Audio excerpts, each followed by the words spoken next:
So on the bench today we have an antique picture frame, which has, like all these things, has had many multiple repairs over the years, most of them completely inappropriate. The gold leaf is very badly damaged, unfortunately, but at least we'll try and get it structurally back together. And then there's an antique print that goes with it, which I'll show once we have it all back together. I cleaned all the joint faces, and there was just tons of all sorts of glue on there. I'm gonna not take any chances, so I'm going to use epoxy here because I don't know how good the fit's going to be, and I want to make sure any gaps are properly filled. So the only joint that was intact is this one over here, and unfortunately whatever they used way back whatever looked like it dissolved some of the plaster underneath the gold leaf, so it generally made a big mess. The other corners are not quite so bad, although there's various chunks of damage. So I have rigged up a square piece of wood here as the support, and it's all taped off on both sides so that if any glue seeps we won't have any problems. But this, I figured, was the best way of making sure that we had an exact right angle here, and then I just have to hope that that one is not too far off, so that when it comes time to put this on here at the end, it will line up reasonably well. If it doesn't, I'll just have to break that joint, because the others I will make sure are all proper 90 degrees. Alright, mixing some epoxy time. So, some 5-minute epoxy in joint number 1. Right, joint number 1 done. The thing is actually not that out of square at all, it's almost spot on. However, this whole piece here has a bow in it, and so it's not in the same plane as the rest of the frame when you get down to this corner. And then if I push it down, I don't know if you can see it, but it basically distorts the frame a little bit. I hate putting things back together if there's any stress in any of the joints. In this case, not because the frame might come apart, but because the glass wouldn't be sitting in a flat plane. And yeah. Anyway, when I look at this joint up here, it's way worse than I thought.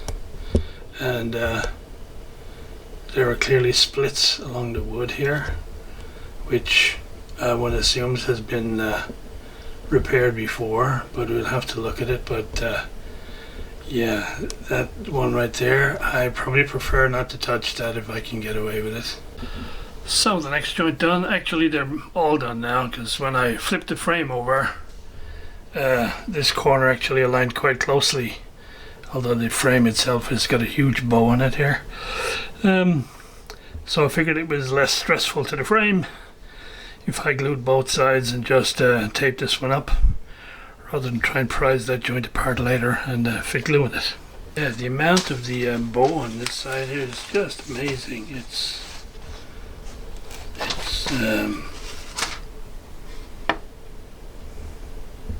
3 or 4 mil at least here in the center that it's bowed, and it's bowed up in this. Very odd. I could understand if it was bowed this way because that's the thin section, but it's actually bowed in the deep section, which is very unusual. Anyway, so we have a slight kink in the frame,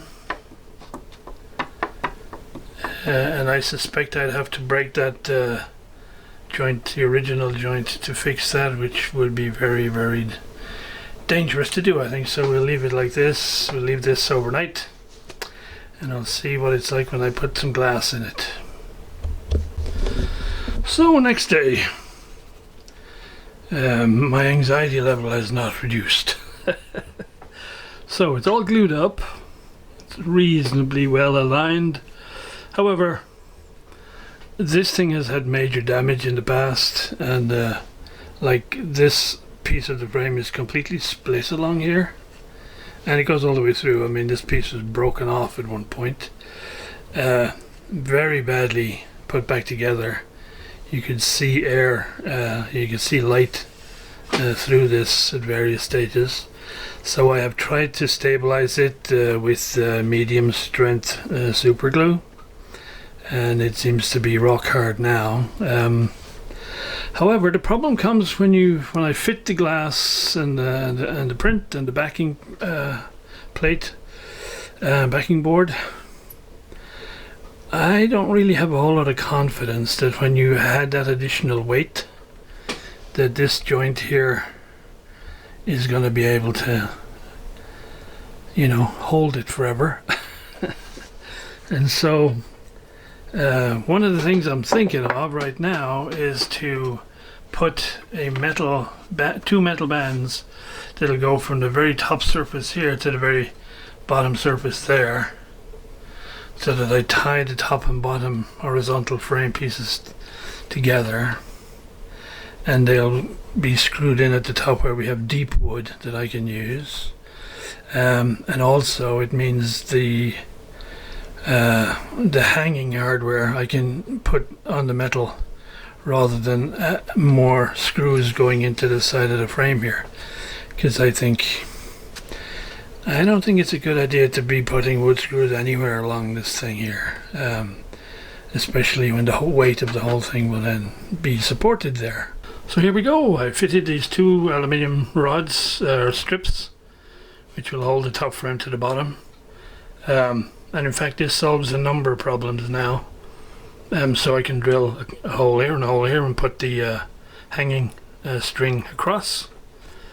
And also, once everything is installed, instead of having to tacks all around it, I can just put a support beam in the back behind each of these rails, and either screw it or glue it on, so that to remove the picture in the future, you simply undo these 4 screws and the whole thing will come out.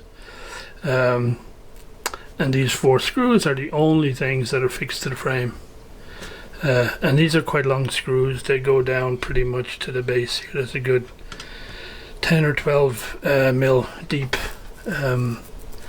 So yes, the drilling of the holes and the screwing in of the screws was a little bit tense. So lots of wax on the screws and going nice and slowly. So yeah, I think I'm pleased that this solution now is structurally sound. Shame I can't do more for the paint, but hey, we'll see tomorrow how that looks. So here we go. I've glued some of those little support pieces to the back of these straps, and these will hold the glass, the picture, and the backing board inside the frame. Time to put it all back together. Right, here we go, all done. So I think that should work out quite nicely, and the load is kept away from the frame as much as possible. Actually, just thinking, I'll probably put a little bit of a felt pad over these lower screws, so that when it's hanging on the wall, and where these will almost certainly touch the wall, that they won't leave any marks. And here it is with the print. Here's what the print is. I'm not an antiques guy, so I have no idea the value of this, but it has a certain value, that's for sure. So I hope the owner will be happy. What's next?